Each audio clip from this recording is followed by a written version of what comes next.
ufalme wa mbinguni na ufalme wa dunia. Tutaita ulimwengu wa roho na ulimwengu wa mwili.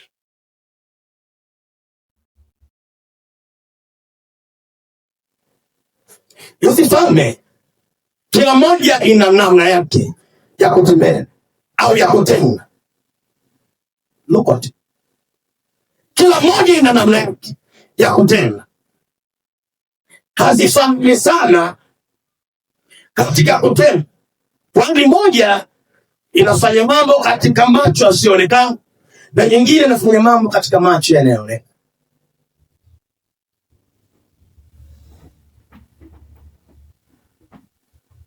Na nchi zina mamlaka. Ufalme wa Mungu na mamlaka yake. Ufalme wa Shetani na mamlaka yake. Na falme za dunia nazo zina mamlaka yake.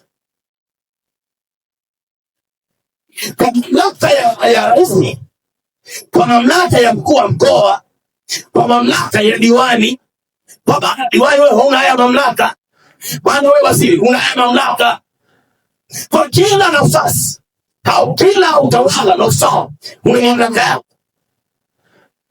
Sasa leo nataka tujifunze kitu ambacho kitakujenga imani na kusimama hodari, ili ujue namna ya kusianisha, namna ya kutenda na namna ya kudhihirisha vitu bila kikwazo. Aidha ni ufalme wa roho, ulimwengu wa roho au ulimwengu wa mwili. Namna ya kudhihirisha, namna ya kutenda bila kikwazo, bila kikwazo, mbali na mamlaka fulani za rohoni na za mwili. Uweze kutenda bila kuzuiliwa katika maisha yako. Hautazuiliwa rohoni, hautazuiliwa mwili. Utakachokiombea kitadhihirika. Utakachodhihirisha kitalindwa, kitatamiwa.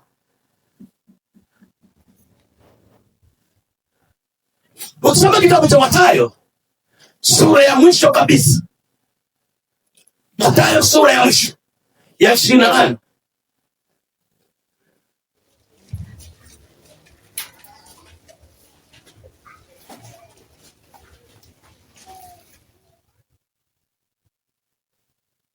sura ya 28 kitabu cha Mathayo mstari wa 16 mpaka 18 mpaka 19.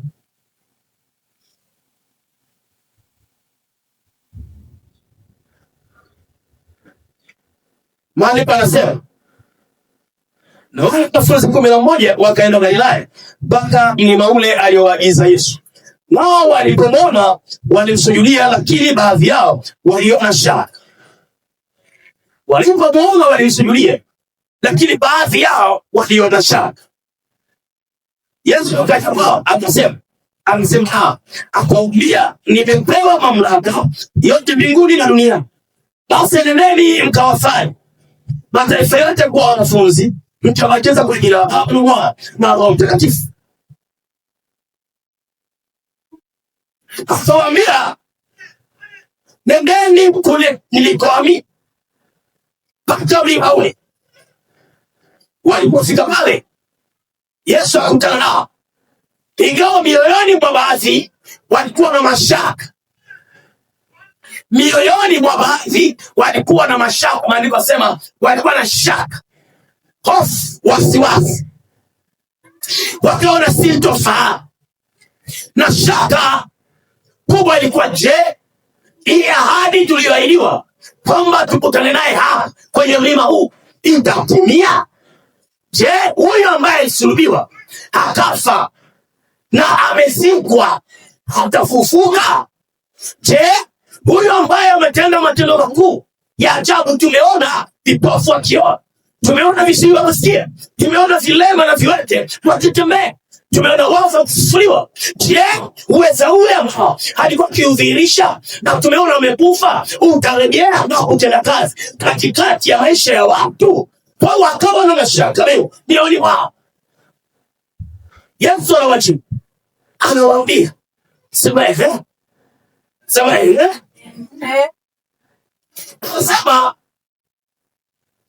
nimepewa mamlaka yote mbinguni na wafu. Nimepewa mamlaka yote mbinguni na dunia. Look at me.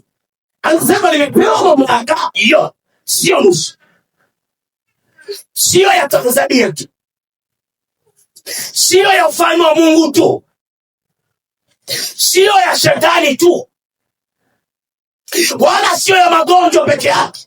Anasema nimepewa mamlaka yote mbinguni na wapi? Na dunia. It's all. Hello?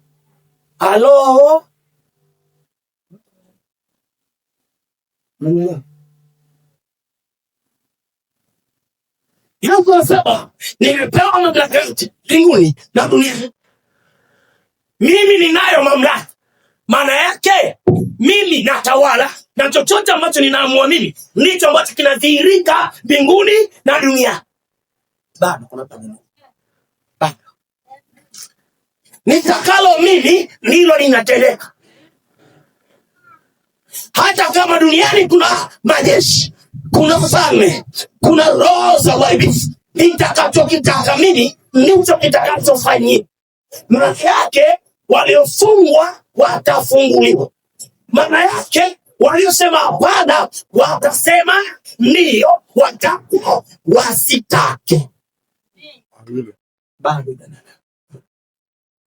Bado.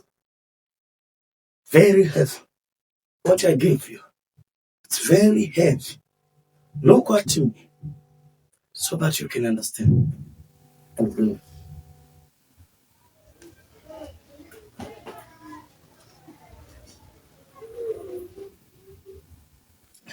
Kuna mamlaka mbinguni, kuna mamlaka duniani. Kila moja ina utendaji wake. Mbinguni wanaweza kusema ndio, usipoamini imekwisha na haitoka iwe. Wao maandiko yanasema kila mwenye Mungu lazima aamini kwamba yeye yupo. Na anasema na wapa sababu wale wameendea. Mbingu inaweza kaachilia ikaruhusu jambo la baraka kwa. Usipoamini umekosa. Kwa sababu duniani yuko azuia. Kazi ya shetani ni kukuzuia. Kazi ya shetani ni kufunga maisha ya watu. Kazi ya shetani ni kuharibu na kupoteza. Maandiko yanasema katika Injili ya Yohana sura 10:10, anasema mwivi aje ili aibe, achinje na kuharibu. Bali mimi nalikuja ili wawe na uzima, kisha wawe nao. Angalia Mungu kwa ni neema, ni uzima. Shetani anaangalia kwako kuharibu, kuvunja na kusambaratisha. Kwa wakati mwingine unaangalia, unawaza imekuwaje? Sio imekuwaje, kuna mamlaka inafanya kazi. Katikati ya unachokifikiria, kuna mamlaka inawaza na yenyewe. Katikati ya unachokipanga, kuna mamlaka inapanga. Hata hivyo, wewe mwenyewe na akili yako ni mamlaka unayotegemea. Sawa? Nielewe. Wewe mwenyewe na akili yako, wewe mwenyewe na maisha yako, wewe mwenyewe na unachokifanya ni mamlaka. Eti utakuja kulazimisha ufanye ambacho hujakipanga ufanye. Kwa nini unakataa kufanya? Kwa nini unakajesi? Kwa nini unakataa kufanya? Eti tuna mjini mimi sije. Kwa nini umekataa nisije? Ni kwa sababu wewe unajitegemea, una mamlaka yako wewe. Halo? Yaani wewe una mamlaka yako. Ambayo mamlaka ingiliwe. Ukitoka hapo utakuja kuoa au kuoa, sawa? Hiyo ndio inakuwa ni mamlaka hii. Tania kitu hichi kimo na kusudia ndoa. Nitawaza kitu hichi kimo. Jambo ambalo ni jema litapita, ambalo sio jema litabaki. Mwanaume anawaza jema, mwanamke anachowaza mkina mzigo wala achukua na input kama anachowaza mume, sawa? Kwa nini? Kwa sababu hiyo ni mamlaka. Maana tunasema atakuwa mwili mmoja, maana ni mamlaka. Ukitoka hapo taingia mtaa, familia inatengeneza mtaa. Tukitoka hapo taingia, baada ya mtaa tunaingia wapi? Ubalozi mtaa kata, fungi kwa mtendaji. Baada ya mtaa kata inaweza kaamua mambo yake, inapanga mambo yake yenyewe. Halo, mtaa inapangaga mambo yake yenyewe. Kwa hiyo ni mamlaka. Unazidi na mamlaka inazidi kwa. Inatoka hapo inaingia wapi? Wilaya kama mtaa. Toka tarafa na wilaya. Wilaya mkoa kanda. Toka hapo tunasema ni taifa hilo. Na taifa kama taifa lina mamlaka yake. Sovereignty. Linajitegemea, halipangiwi. Wakati unawaza wa kuolewa, kuna mamlaka nyingine inawaza usiolewe. So tuone ni kubwa umetapitisha. So na kueleza haya na kufundisha kwamba ujue ahadi yako ndani yako ana mamlaka kubwa ya kuidhinisha na kupitisha kitu katika maisha ya kila amini. Ahadi yako ndani yako ana mamlaka kubwa. Yesu ana mamlaka kubwa ya kuidhinisha na kupitisha ajenda zake katika maisha yako. Amina.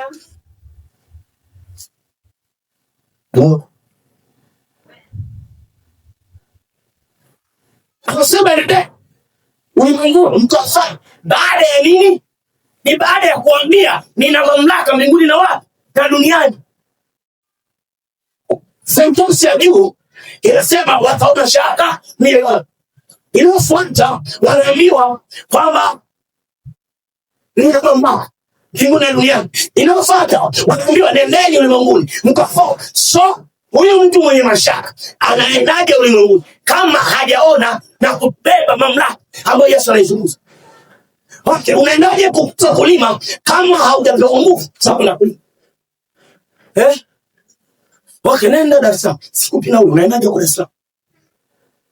Okay, unawezaje kutembea katika dhihirisho kama hautambui hiyo mamlaka ndani yako? Hautambui hiyo mamlaka katika maisha yako. Kwa ili ulete matokeo, anaposema nendeni ulimwenguni mkafanye taifa. Maana yake leteni nini? Matokeo. Kazaeni matunda. Unataka matunda katika maisha yako. Na matunda yatazaliwa pale ambapo utajua kwamba Yesu unayemwamini ana mamlaka mbinguni na dunia. Naomba nirudie sentensi kwa hivi.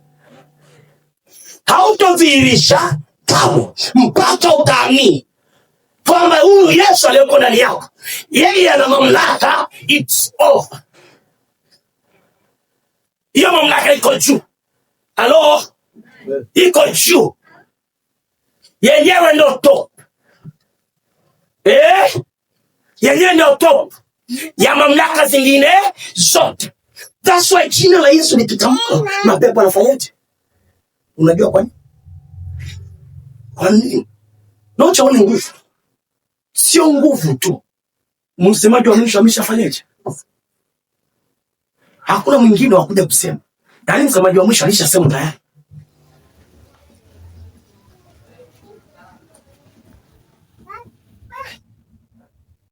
Kwa makini huko. Unaweza kutoka bankrupt.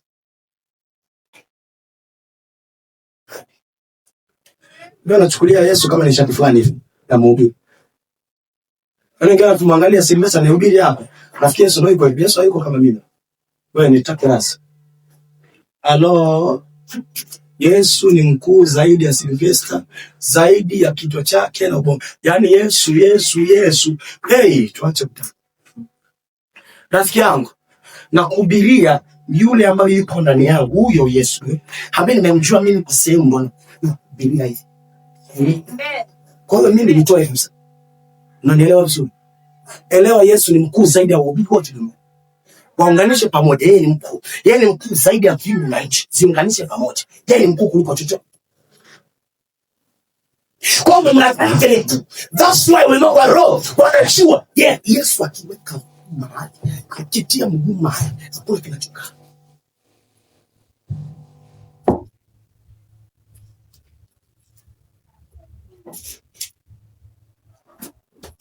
Hey. Stop. Yesu akiweka mguu mahali hakuna kinacho. Halo. Amen. Sikiliza ni kitu. Sikiliza tafadhali. Sawa. Stop. Au. Kwa hiyo ikawa ni ngumu sana. Ila tu neema inapoachiliwa ndio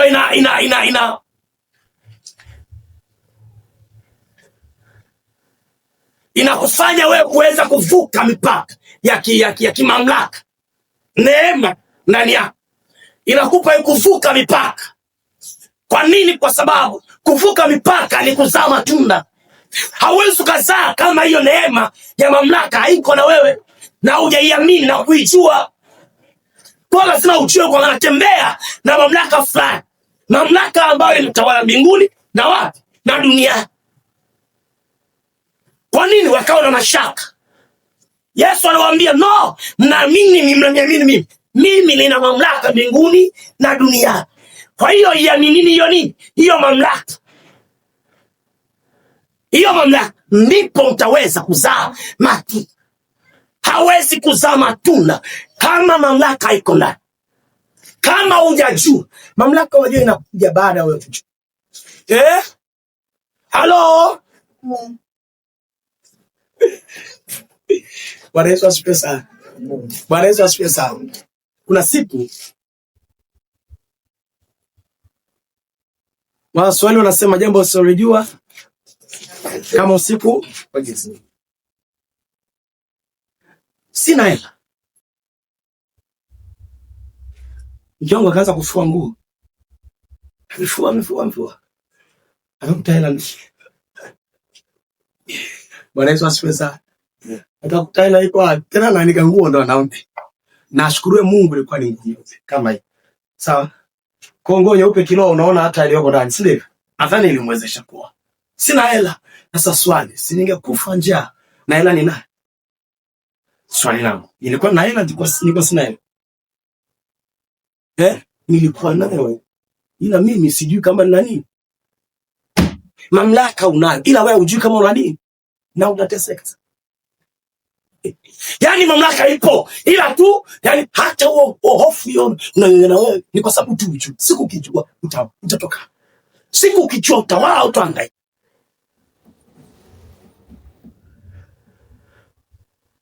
Yaani siku ukijua utatembea kifua mbele. No, nina Mungu ambaye ana mamlaka mbinguni na duniani. Ninaye, ninamwamini yuko ndani yangu. Sijamwacha kama hela ninavyoiacha nyumbani. Sijamwacha kama meza ambayo nimeacha. No, ninaye na iko naye. Waswahili wanasema ninatamba. Jana. Ninaye na ninatamba. Yesu ninaye ninatamba. Lakini huyu navyojua mimi nimegundua kwa mamlaka yake ni mbinguni na dunia.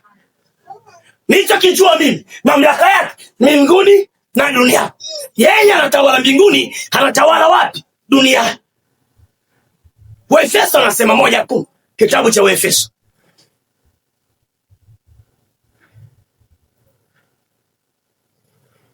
Moja 10. Anza 9 mpaka 10. Anasemaje Waefeso?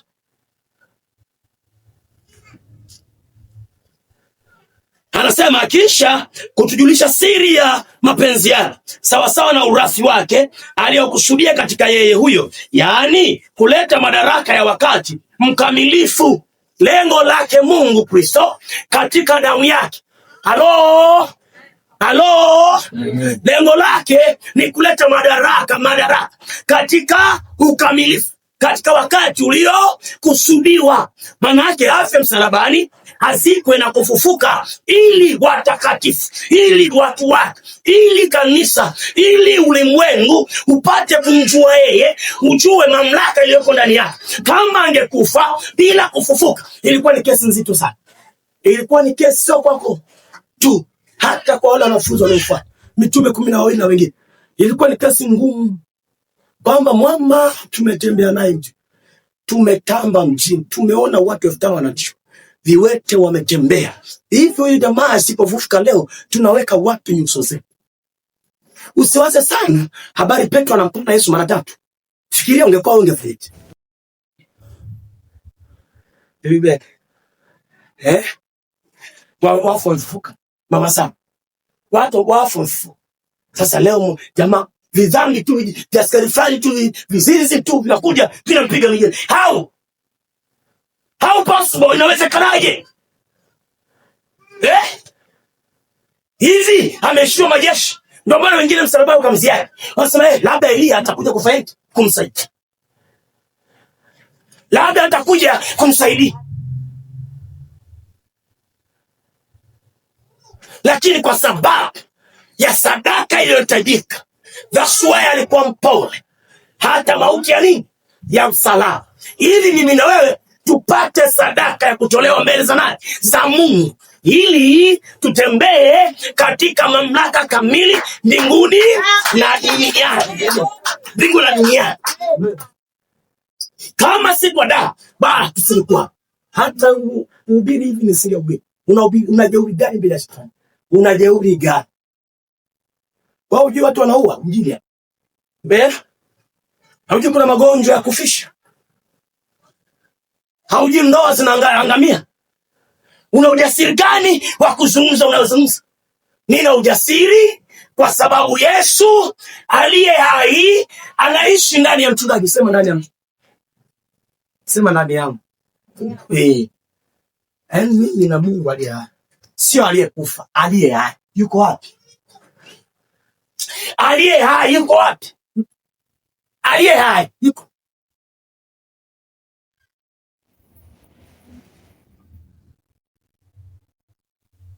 Rafiki yangu vipi? Na unatawala na Yesu? Kweli? Unatawala na Yesu wewe? As I told you, make sure unaniangalia hili leo. Unatawala na Yesu kweli? Amen. Kama unatawala na Yesu, uko pamoja na nani? Mbinguni na wapi? Kama unatawala na Yesu, maana uko pamoja na nani? Wewe hapo uko wapi? Halafu na uko wapi? Kama sana umeelewa. Kama Yesu yuko ndani yako, nawe uko ndani ya nani? Ya Yesu. Basi popote alipo Yesu na wewe, sio hivyo sema. Mungu ataitumikia Baba atafanya hata mwisho. Nitakapokuwa kuna mimi ndipo atakapo. Hasa msifadhaike mioyoni mwenu. Muaminini Mungu, nyumbani kwa Baba yangu kuna makao tele. Nami naenda kuandalia nini? Makao. Nitakapokuwa mimi na ninyi mtakuwa. Yohana sura 14 mstari wa 1. Unawaza nini? Unajua, anasema wimbo gani unaimba? Dunia ni mali. Unapita. Tunaenda wapi? Nikumbusheni wimbo gani ule? Duniani tunapita, tunaenda mbinguni. Duniani tunapita, tunaenda mbinguni. Mwambie jirani yako, mwambie hivi. Jirani. Mwambie jirani. Mwambie jirani. Ulipookolewa, umewekwa ndani ya Yesu. Uko mbinguni. Duniani wewe ni wakala wa Mungu. Uko duniani mbinguni. Uko duniani mbinguni. Sawa. Halo. Kwa mamlaka ambayo tembea nayo inaanzia wapi? Wapi? Anasema hivi katika kitabu cha Efeso. Anasema yaani kuleta madaraka ya wakati mkamilifu ambao umeletwa na damu ya nani? Ya Yesu. Atavijumlisha vitu vyote katika Kristo Yesu. Atavijumlisha vitu vyote katika Kristo Yesu. Magonjwa, vitu si vitu na nini? Na faraja. Sawa? ufukara na utajiri. Sawa? Jehanamu na mbingu. Si vitu vyote wasema. Atavijumlisha vitu vyote na kuviweka ndani ya nani? Ya Yesu. Kwa hiyo tunakubali kwamba vitu vyote viko ndani ya Yesu. Miti iko ndani ya Yesu. Bahari viko ndani ya Yesu. Mbingu na dunia viko ndani ya Yesu.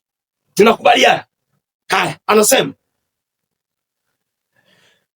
atavijumlisha vitu vyote katika Kristo, vitu vya mbinguni na vitu vya duniani pia. Atavijumlisha katika Kristo. Yes, ameviweka ndani ya Yesu Kristo. Vitu vya mbinguni na vitu vya wapi? Vya duniani viko ndani ya nani? Yesu yuko ndani ya nani? Ya kwako wewe. Niangalie vizuri. Yesu yuko ndani ya nani? Kama una Yesu jehanamu. Kwa moyo mtu uamini na kupata nini? Haki. Na kwa kinywa ukiri na kupata nini? Wokovu. Maana Yesu ameingia ndani. Niangalie vizuri kifo. Sikoje kuja Jumapili, ndio Jumapili sasa. Yesu yuko ndani yako. Kwa ukitembea, okay, nenda ukafanye dhambi uone kinachotokea. Rafiki yangu, my friend, hautolala. Utakaa viliki, unalala vilali, unakula viliki, yani unakula ushibi. Maana ndani hakuna nini? Ndani ni kwa sababu kuna mtu yuko ndani umemkosea. Tengeneza na usitende dhambi. Jiangalie vizuri. Tangalia. Usitende dhambi. Wewe unaniangalia wewe. Usitende dhambi. Wewe sio bei rahisi wewe. Wewe unakununulia chips kweli? Unanunulia chips. Naomba vijana wangu naambia kumviza. Unanunulia chips kweli wewe? Mtu ananunuliwa na chips, sawa? Akili yake ni mara 1000 nguvu ni zaidi, unasema zaidi. Mtu ananunuliwa na chips, sawa? Ananunuliwa na kodi. Na nini kingine? iPhone. Na nini kingine? Mtu ambaye ananunuliwa na nini na wapi? Squeeze wote wanatongozi wana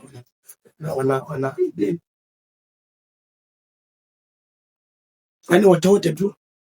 Vijana si vijana, wadada si wadada. Mtu ambaye ananunuliwa kwa nia ovu, akili yake huyo amezidiwa na mara 1000. Unaelewa mmoja? Jaki unaelewa? Amezidiwa na mara ngapi? Ungelijua hilo neno.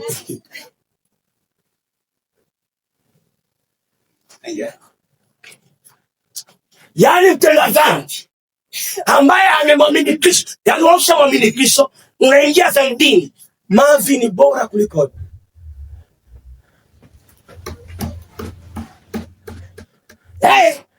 Manake maandiko yanasema kuwa ndani ya Kristo unaona maisha ya dhambi nini? Hello? Yani maisha ya dhambi no. I can't do that. No. Siwezi karudi. Nipa uharibifu. Niko nawaambia watu wanamkesha. Kama siku moja nikaenda mahali, nikaota niko kwenye mlima fulani. Nilikuwa na furaha kwenye ule mlima, sikuiona dunia. Sitawahi kuiona dunia. Haitengenezwi na chipsi. Haitengenezwi na dola. Haitengenezwi na mke wala na mume. Haitengenezwi na elfa. Haitengenezwi na Ulaya na Marekani. Haitengenezwi na neno na jambo na kitu. Ni furaha. Yes. Ile joy niliyokuwa nayo, niligoma, niwaambie ukweli, niligoma kurudi. Kwa nini? Kwa sababu niliposhtuka nikajikuta niko kitandani, nililia. Yes. Nafikiri hapa kuna raha, hapa duniani kuna raha. Nikudanganywa tu na shetani, hakuna raha. Raha ambayo unaipata ni ya kiasi. Lakini raha iko wapi? Tunakokwenda. Hello? Kwa usiimisi. Jiki busy kwa. Mtu ambaye anavumilia ibada zote, tenda dhambi ni mwizi. Ni kweli? Mtu ambaye anaratiba maombi kila siku nimekuwa, kutenda dhambi ni ngumu. Mtu ambaye ni msomaji wa neno la Mungu, kutenda dhambi ni ngumu. Shua nakwambia. Sasa kuniambia kwamba mizizi ya mti imeingia kwenye kisima cha maji. Huo mti utakauka kweli? Tutakauka kweli? Rafiki yangu umekuwa hivi tu. Yaani unageuza hivi kama chapati hivi. Ushageuzwa hivi, unakauka, umeungua, umeumia, unageuza upande mwingine. Kwa sababu umetengeneza dhambi. Ndio maana unaunguza kila kona. Rafiki yangu, mimi na upako. Vitu vyote vya mbinguni na duniani viko ndani ya Kristo. Halafu ya Kristo yuko ndani yako wewe. Yesu yuko ndani yako wewe. Anasema 16:17. Anasema hivi. Yesu akajibu akamwambia, heri wewe Simoni Bariona, kwa kuwa mwili na damu havikufunulia hili, bali Baba yangu aliye mbinguni. Nami 18, nami nakwambia wewe ndiwe Petro, na juu ya mwamba huu nitalijenga kanisa langu, wala milango ya kuzimu haitolishinda. Nitalijenga kanisa langu, wala milango ya kuzimu haitolishinda. Anasema, nami nitakupa wewe funguo za ufalme wa mbinguni. I will give you. Nitakupa wewe. I say, look at me. Tena nisikilize kwa makini kubwa sana. Anasema, nami nitakupa wewe. Maana nijenga kanisa langu juu ya mwamba. Mwamba ni Yesu, sawa? Juu ya mwamba. Halafu nikisha nijenga kanisa langu hapo. Kanisa ni mimi na wewe. Anasema nitawapa kanisa langu ufunguo wa ufalme wa mbinguni. Maana yake ni ufunguo wa mbinguni. Halo? Ufunguo wapi? Naomba nielewe rafiki zangu. Mnielewe, kuna kitu cha baraka hapa leo. Nielewe. Anasema nitawapa ufunguo za ufalme. Sio funguo za mauti. Ni za wapi? Biblia unapewa ufunguo wa ufalme wa wapi? Ufalme wa mbinguni. Ni ufunguo wa ufalme. Ni ufunguo wa ufalme. Alafu anasema, na lolote utakalolifunga duniani litafungwa mbinguni. Ukipewa ufunguo wa ufalme wa mbinguni, lolote utakalolifunga duniani litakuwa limefungwa wapi? Unajua kwa nini? Kwa sababu nina mamlaka yote mbinguni na duniani. Anayepewa ufunguo ni nani? Ni kanisa. Ni mimi na wewe. We are being given. Tumekuwa tukipewa. Tunapewa ufunguo. Maana kwa nini? Kwa sababu kanisa ndio kazi yake kufungua. Wewe ni nuru ya nini? Ya ulimwengu. Wewe ni chumvi ya nini? Ya ulimwengu. Lazima utie nuru palipo na giza. Lazima ulete ladha palipo haribika.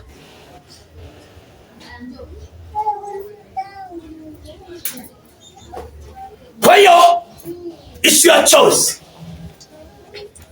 kupokea na kutembea na ufunguo wa mbinguni, na utakalolifunga mbinguni na duniani limefunga. Hao niambie, maana yake ukiomba wewe, hapana cheza na kinywa cha mtakatifu, hapana cheza na kinywa cha mlokole, hapana cheza na kinywa cha mwana wa Maria, hapana cheza na kinywa. Halo, kinywa kinatema moto rafiki yangu. Kinywa kinatema nini? Mungu anasema utashiba maneno ya kinywa utakachokifungulia wapi? Huu ndio ufunguo wenyewe sisi wa imani. Huu ombeni mkaingia wapi? Yaani ukitamka mbinguni, dunia inafanyaje? Inaitika. Ukitamka mbinguni, dunia inafanyaje? Ukitamka mbinguni, afya inafanyaje? Ukitamka mbinguni, ndoa inafanyaje?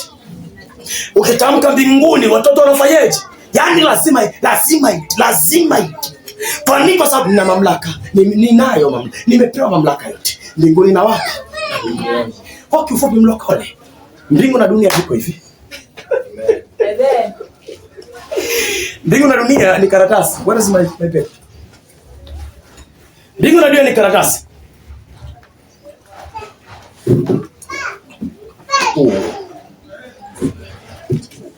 No, scan.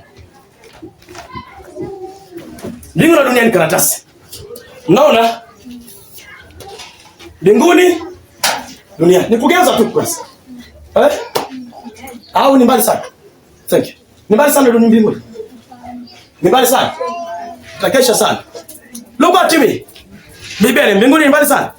Utakesha sasa, ukiamini mbinguni mbali utakesha. My friend utakesha. Tunaishi kwa imani. Tunaishi kwa nini? Imani kwa hakika mambo baada mambo yasifanyeje? Ukiomba Mungu anasikia. Now.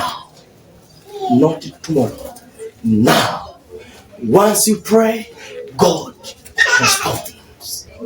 Now. Okay? Unapotamka leo. Hey, mzazi, kuna wazazi hapa? Wazazi mpo? Ukisikia mtoto analia kule, nini kinatokea kwako? Wa mama analia, nini kinatokea? Wewe unasema mwana unafanyaje? Unapiga automatic. Amekuita jina mtoto. Amekupigia kelele mtoto. Ila tunajua huyo ni nani? Ni mwanao. Na imemsikia sauti. Biblia inasema kwamba kondoo wake waisikia sauti yake. Umesikia sauti, moyo unafanyaje? Na unaamka pale ulipo unakwenda. Halo? Halo? Kwa hiyo ufalme wa Mungu uko hapa. Tena uko ndani? Yeah.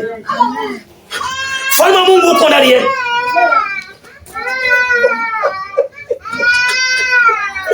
Maana wasema tena ufalme wa Mungu ni haki, furaha nini? Na amani katika Kristo. Waombaji wazuri ni wale waombaji ambao wanajua ninaomba na mbingu ziko hapa hapa. Amen. Amen. Bwana Yesu asifiwe sana. Nisikilize na kujenga imani. Amen. Waombaji wazuri ni wale ambao wanajua, wanaomba, wanaamini Mungu yuko pamoja nao. Amen. Auombi umuite Mungu aliko aje. Mwambie jirani yako hapana. Mwambie hapana. Yaani unaomba unajua Mungu yuko pamoja. Kwanza yuko ndani yangu, si ndivyo? Aliyeko ndani ni mkuu kuliko aliyeko wapi? Mungu yuko ndani. Kwa hiyo kaa vizuri. Kwa tamka, unajua natamka na inakuwa. Natamka na inakuwa. Natamka na kwa nini? Aidha ni falme za kiroho au falme za kimwili. Haziwezi zikapingana neno la nani?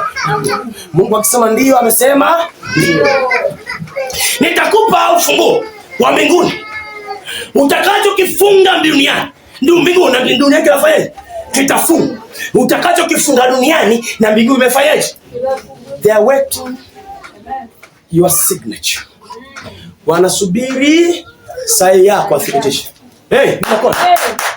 Mtu wa imani ni mtu ambaye anatia nini? Wanasubiri utamke watende. Wanasubiri malaika, wanasubiri utamke iwe, wanasubiri. Unakaa tunalia, unahangaika kwenye damu yako na kuhangaika. Mungu Bwana ni wa ajabu. Mungu ni wa ajabu. Utahangaika mpaka ukae kwenye kanuni. Mpaka ukae kwenye mstari. Kaa kwenye mstari. Amini. Mbona unakuwa na mashaka?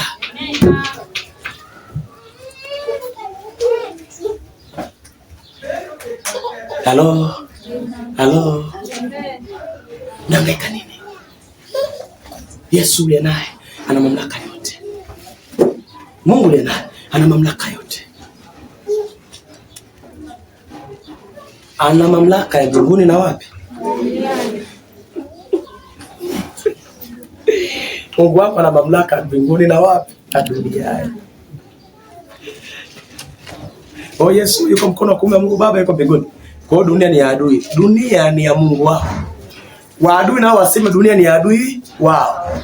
Wale wa Mungu dunia ni ya nani? Ya Mungu wao. Wale wa shetani waseme dunia ni wa shetani. Kwa tunapambana kwenye falme. Kwa mfalme ambao una nguvu ndio unatawala, si ndivyo? Ukiamini Mungu anakupa neema ya kufanyaje? Ya kutawala. Kwa sababu ufalme ulionao ni mkuu sana. Ndugu zangu, Mungu aliyembeba wewe, dunia inaogopa. Mungu unayemwamini Kristo Yesu, dunia inatetemeka kwa ajili yako. Kuna watu wanakuogopa wao kwambie tu. Kuna watu hamkai meza moja. Wanakuogopa wewe. Na hawajafika mahali wanakwambia. Hawajakwambia. Haikuwa nilipa shuhuda Biblia. Jumapili iliyopita kalikuwa mahali kwenda kuombea. Ameenda kuombea. Yule dada akaanza kulia. Dada alikuwa mjamzito. Wamwambia kuna njia. Kwa hiyo hapa hatujui. Nesi hajui, daktari hajui, mwenye mimba hajui, muunguzaji dada mtu hajui. Ni kweli? Hajui, lakini kuna mtu alikuwa na majibu. Sema amina. Amen. Yaani yule mtu ambaye anajua mamlaka ya Mungu ni mamlaka mbinguni na wapi? Ukifungua duniani na mbinguni nafanyaje? Wakafunga, wakasema huyu atafia hapa kwenye atafia hapa. Yeye kama mtoto au yeye? Mungu hajui hivyo. Mungu anajua wote kuishi. Maana kwa sema tutakufa bado tutafanyaje? Tutaishi. Ufunguo kae. Ufunguo. Usisue, tunataka nini? Sema ndio. Mimi ufunguo, si ndivyo? Akaenda ufunguo. Kufuli imefanyaje? Imekamata. Ufunguo unahitaji kutoa majibu. Watu waingie ndani wafurahie Mungu. Halo? Akaenda. Haifika pale akamwambia muda ambao sio kuona wagonjwa. Akafika hapa Mtimba jamaa, msiniangalie sana. Hapa Mtimba hapa na ule 1000. Akafika pale. Kama akasema haina shida kuombea. Ameomba jioni, asubuhi akafungua. Amen. Anataka kule saa Jumapili. Wameweza chama mwanachama wenzao alipo anaumwa, ndio huyu alikuwa anauguza mdogo wake ana ujauzito. Bibi akaenda kuomba, ameomba jioni, si ndivyo? Asubuhi mtoto akaja mpaka leo ni mzima. Amen. Usipokuwa macho umeliwa. Shetani kazi yake ni kuja na kuharibu. Wewe ni ufunguo, mauti iondoke. Unaogopa mauti yenu. Sasa majibu tuwapate wapi kama sio kwako mlokole? Wewe umepewa funguo za kukanyaga. Ameandika sema niwapa mamlaka kukanyaga nyoka rangi na nguvu zote la. Hajui shetani. Nguvu zote za yule nusu. Nguvu zote zitiishwe chini yako wewe. Kwa sababu aliyeko ndani yako ni mkuu kuliko aliyeko wapi? Duniani. Tembea kwa madhihirisho. Tembea kwa matukio makubwa ya muujiza ya kimungu. Bwana Yesu asifiwe sana. Bwana Yesu asifiwe sana. Kazi yangu ni kutengeneza na wewe. Kazi yangu mimi ni kutengeneza na wewe. Amen. Mimi kazi yangu ni kutengeneza na wewe. Amen. Mama nikumbushe tunaleta call yet. Call unamkumbuka call. Alikuwa kilema hivi. Leo anatembea darasa la 6 sasa. Alikuwa kilema amekaa kile. Ametoa milioni 3 Buganda. Keupe amepigwa kekundu. Milioni 3 Buganda. Akapigwa kekundu. Akapigwa kekundu na machozi. Sio kekundu tu na furaha, kekundu na machozi. Hapana chezea shetani wewe. Shetani achana hapa. Hapana chezea naye wewe. Wewe hapana chezea naye. Simama na Mungu wako. Hata hivyo unakofanya kazi wewe unawindwa wewe. Wewe kana imani yako rafiki yangu utaishi. Watakuchimbia mashimo, watarumbukia wao wenyewe. Bado una safari na naye. Nikaita nikapigiwa simu nikaenda. Baba nitaomba ule baba yake anipe picha yake basi muone tu. Muamini Mungu basi. Muone pia alikuwa tembea hivi. Akakutolea magoti.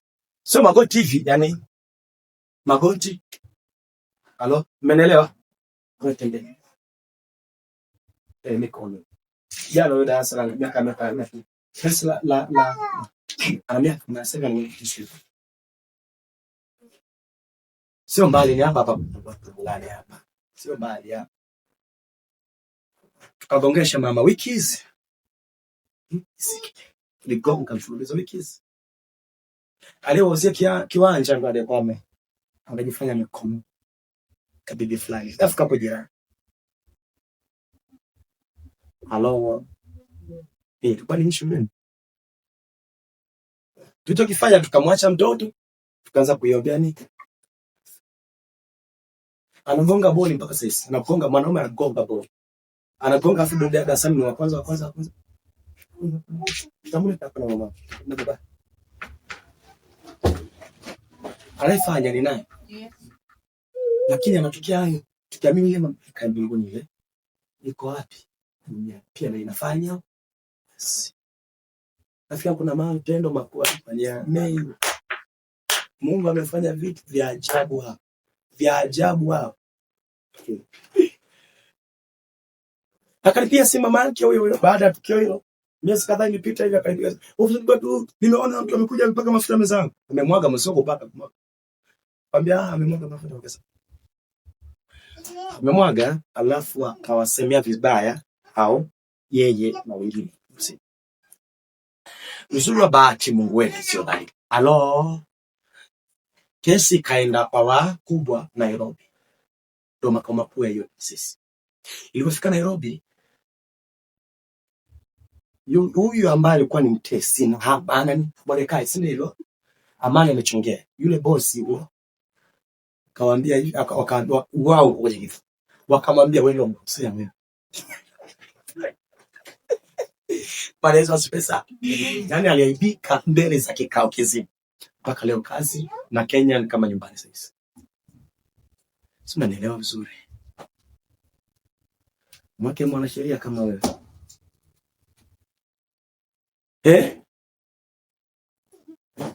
Halo? Rafiki yangu mamlaka hiyo. Nataka nikupe. Bwana Yesu asifiwe sana. Nataka nikupe kazi ya nyumbani.